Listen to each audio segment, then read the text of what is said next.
ស្ថានកុងស៊ុលចិនប្រចាំទីក្រុង Chicago សហរដ្ឋអាមេរិកប្រាប់ឲ្យប្រជាជនចិនត្រូវប្រុងប្រយ័ត្ននិងដាក់ឯកសារអត្តសញ្ញាណប័ណ្ណដែលមានសុពលភាពតាមខ្លួនគ្រប់ពេលវេលាស្ថានកុងស៊ុលចិនប្រចាំទីក្រុង Chicago សហរដ្ឋអាមេរិកបានចេញសេចក្តីជូនដំណឹងកាលពីថ្ងៃសុក្រដោយជំរុញឲ្យប្រជាជនចិននៅរដ្ឋ Minnesota របស់សហរដ្ឋអាមេរិកបង្កើនការយល់ដឹងអំពីសុវត្ថិភាពនិងចាត់វិធានការបង្ការយោងតាមទីស្នាក់ការព័ត៌មានចិនស៊ីនហួរចេញផ្សាយនៅថ្ងៃទី17ខែមករាឆ្នាំ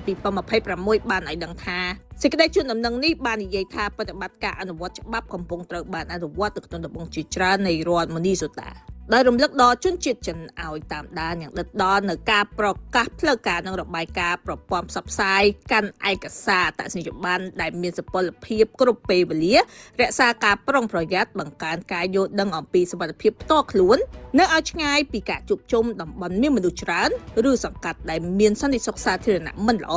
និងជៀសវាងការធ្វើដំណើរនៅពេលយប់ឬតែម្នាក់ឯងសូមជម្រាបថានៅថ្ងៃទី7ខែមករាភ្នាក់ងារអនុវត្តច្បាប់អន្តរប្រវេសន៍និងកុយសហរដ្ឋអាមេរិកបានបាញ់សម្លាប់ស្ត្រីអាមេរិកអាយុ37ឆ្នាំម្នាក់ឈ្មោះ Rennie Nicole Good ក្នុងអំឡុងពេលប្រតិបត្តិការមួយដែលមានកំណត់គោលដៅទៅលើជនអន្តរប្រវេសន៍ដែលគ្មានឯកសារនៅទីក្រុង Minnesotaដែលជាទីក្រុងធំបំផុតនៅរដ្ឋ Minnesota ការបានប្រហារដ៏សាហាវនេះបានបង្កើតភាពតានតឹងនៅក្នុងទីក្រុងនិងនាំឲ្យមានការតវ៉ាយ៉ាងទូលំទូលាយនៅទូទាំងប្រទេសខណៈដែលពេលដែលតវ៉ានៅតែបន្តនៅទីក្រុង Minnesota នៅថ្ងៃសុក្រប្រធានាធិបតីសហរដ្ឋអាមេរិកលោក Donald Trump បាននិយាយថាអាជ្ញាធរមូលដ្ឋានបានបាត់បង់ការគ្រប់គ្រងទាំងស្រុងដោយបង្ហាញថាគាត់អាចត្រូវបង្ខំឲ្យធ្វើសកម្មភាព